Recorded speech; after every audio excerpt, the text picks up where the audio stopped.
안녕하세요. 여러분의 단도박과 회복에 도움되고자 한국도박문제예방치원회에서 제작한 잃어버린 나를 찾는 희망 안내서 1권을 읽어드리는 영상을 만들었습니다. 이 영상이 여러분의 단도박과 회복에 도움이 되었으면 합니다. 1장 문제 이해하기. 변화하기 위해서는 현재 문제가 무엇인지를 알아보는 것부터 시작해야겠지요. 1장에서는 지금까지 내가 도박을 해서 어떤 문제들이 생겼는지를 확인해 봅니다. 괴로운 마음에 이 과정을 덮어두고 대충 넘어가고 싶은 마음이 들 수도 있지만 현재 나의 상태를 정확하게 보는 과정을 넘어서야 더 큰 고통을 경험하지 않을 수 있습니다. 내가 도박을 하는 이유를 알아본 다음 도박이 내 인생에 어떠한 영향을 미쳤는지를 알아봅시다. 1. 나의 문제는 무엇일까?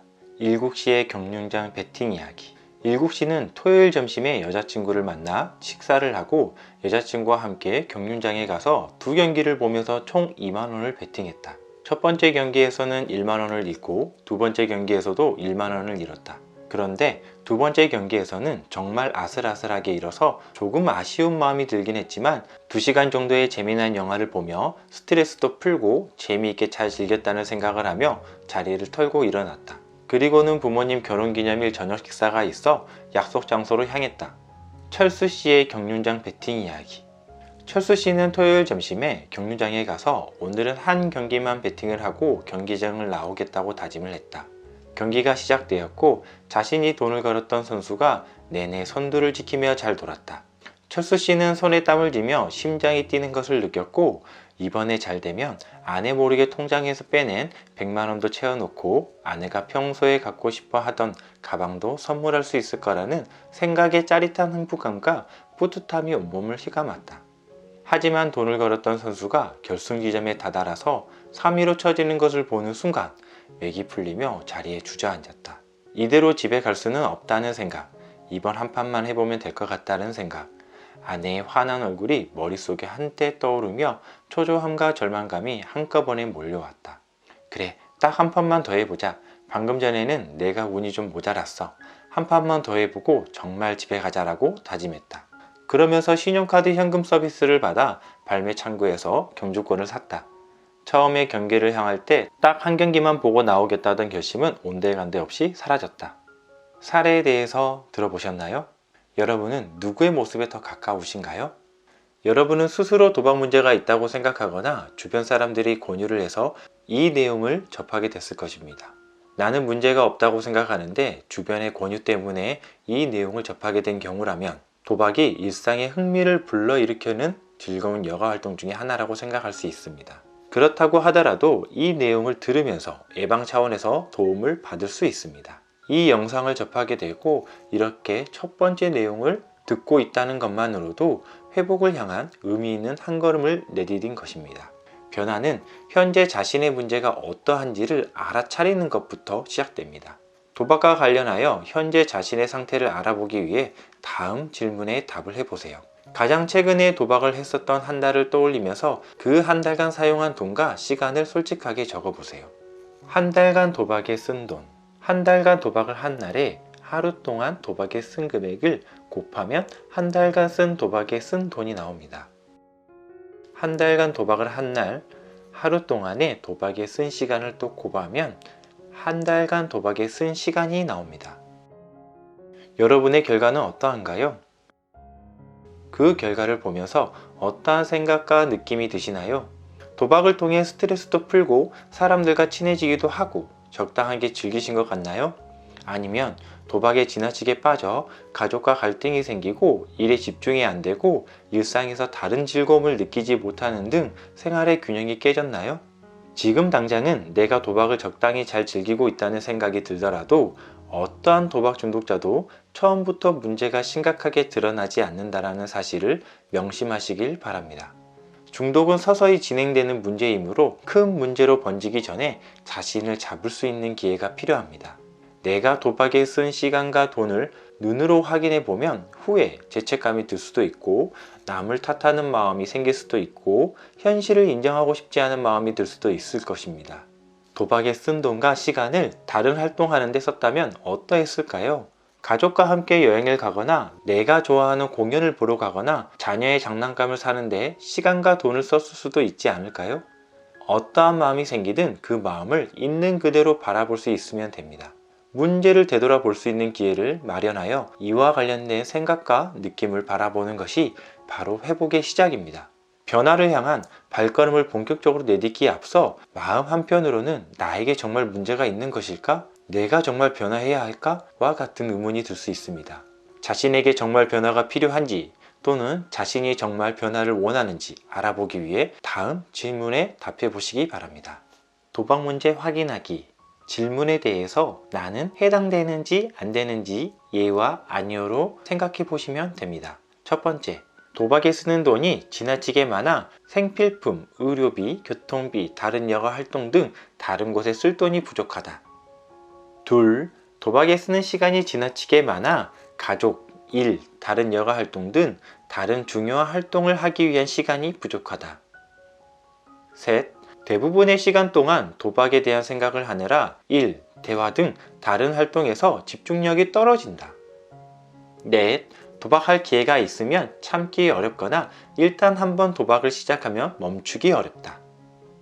앞서 말한 4가지 질문 중 하나라도 예라고 대답하였다면 도박 행동에 대해 자제력을 발휘하지 못하고 있으며 삶의 균형이 깨지고 있다는 뜻입니다.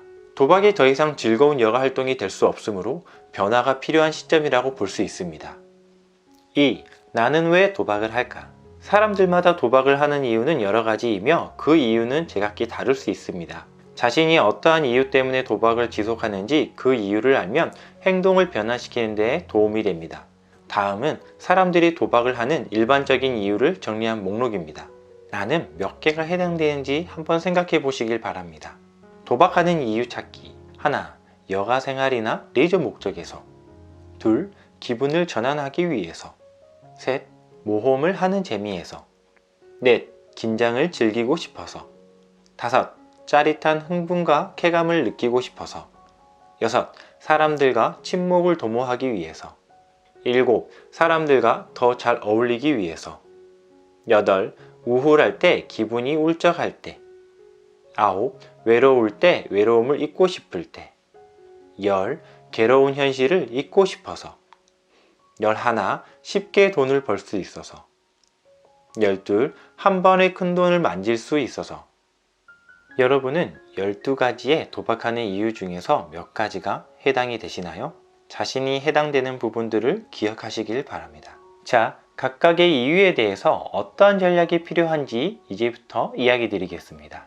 첫 번째, 여가 생활이나 레저 목적, 기분을 전환하기 위해서를 선택하신 분이라면 생활에 활력을 얻고 기분을 전환하고자 하는 유희 동기 때문에 도박을 하는 분이십니다.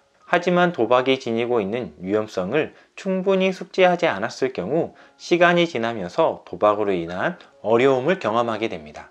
이 부분에 대해서는 추후 충동을 이기는 대환활동 찾기를 통해 도박을 대체할 수 있는 레저, 여가, 취미 활동들을 탐색하시길 바랍니다. 세 번째, 모험을 하는 재미에서. 네 번째, 긴장을 즐기고 싶어서. 다섯 번째, 짜릿한 흥분과 쾌감을 느끼고 싶어서를 체크한 경우 이 경우는 흥분 동기에 해당됩니다. 도박 행동을 통해 스릴과 긴장감을 누리고자 하는 욕구가 많은 경우이죠. 도박 이외에 각성과 흥분감을 경험할 수 있는 대안적인 활동을 찾는 것이 중요합니다. 물론 현재 여러분에게 도박만큼 긴장과 재미를 주는 활동은 없겠지만 온전한 회복을 위해서는 건전한 대안활동을 찾는 것이 필수적입니다. 추후 충동을 이기는 대안활동 찾기를 참고하시길 바랍니다. 여섯 번째, 사람들과 친목을 도모하기 위해서. 일곱 번째, 사람들과 더 잘 어울리기 위해서를 체크한 경우 도박 행동을 통해 친목을 다지고 대인관계 분위기를 부드럽게 하고자 하는 사교 동기가 강한 경우입니다. 이러한 동기가 강한 경우 도박 문제는 표면적으로 드러나는 증상일 뿐이며 내면에서는 타인과 원활한 감정 교류 및 소통의 어려움을 경험하고 있는 것이 근본적인 문제일 수 있습니다. 도박이 아닌 다른 방법을 통해서도 사람들과의 관계에서 친밀감을 느끼고 깊이 있는 감정 교류를 하는 것이 가능합니다. 추후 효과적인 대화법 배우기를 보고 연습하시면 자신의 감정과 의사를 적절하게 전달하고 상대방의 감정과 생각을 이해하는 데 도움을 받으실 수 있을 것입니다. 보다 근본적으로 감정의 인식, 표현 등의 어려움을 경험하고 있다면 상담센터 등을 통해 전문가의 도움을 받으실 수도 있습니다. 8. 우울하고 기분이 울적할 때. 9. 외로움을 잊고 싶을 때. 10. 괴로운 현실을 잊고 싶어서를 체크한 경우. 우울감, 낮은 자존감, 외로움을 잊고 현실의 문제를 회피하고 싶은 마음에서 도박을 하는 회피 동기가 강한 경우입니다. 도박을 하게 되면 그 순간만큼은 눈앞의 문제를 잊을 수 있겠지만 그러한 이유로 도박을 계속하다 보면 현실 속 문제가 더 커지게 됩니다. 추후 문제 해결하기를 들어보시면 문제 상황을 해결하기 위해 전략을 어떻게 세우고 대처할지를 배울 수 있습니다. 11. 쉽게 돈을 벌 수 있어서. 12. 한 번에 큰 돈을 만질 수 있어서를 체크한 경우. 이는 금전 동기에 해당됩니다. 과거에 대박을 터뜨린 경험을 하거나 누군가 대박을 터뜨리는 것을 보고 들은 경우가 있을 것입니다. 직간접적으로 대박 경험이 젖어 있다 보면 수백, 수천만 원의 큰 금액에 대해 아무렇지도 않게 느끼기 쉽습니다. 이러한 분들이 도박을 계속하다가 빚을 지게 되는 경우 또 한 번의 대박을 터뜨려서 자신의 돈 문제를 해결할 수 있을 것이라고 생각하게 됩니다. 만약 자신이 이런 식으로 생각하고 있다면 이는 도박을 하는 이유 중 매우 위험한 이유에 해당되는 것을 깨달아야 합니다. 돈에 대한 가치관과 태도를 점검하고 재무 계획을 세우는 법도 배우셔야 합니다. 이러한 부분은 추후 재정 문제 다루기를 통해서 다루실 수 있습니다. 여러분은 어디에 주로 해당이 되시나요? 한 가지 동기에 해당되는 사람도 있지만 여러 가지 동기에 복합적으로 해당될 수도 있고 시간이 지남에 따라 해당되는 동기가 달라질 수도 있습니다. 예를 들어 처음에는 유의 동기에서 가볍게 도박을 시작했을 수 있지만 시간이 지나면서 도박에 점점 빠져 금전 동기나 흥분 동기가 더 강하게 영향을 끼칠 수도 있습니다. 오늘의 내용을 살펴보시고 본인에게 시급한 부분은 책을 통해서 먼저 활용하셔도 됩니다.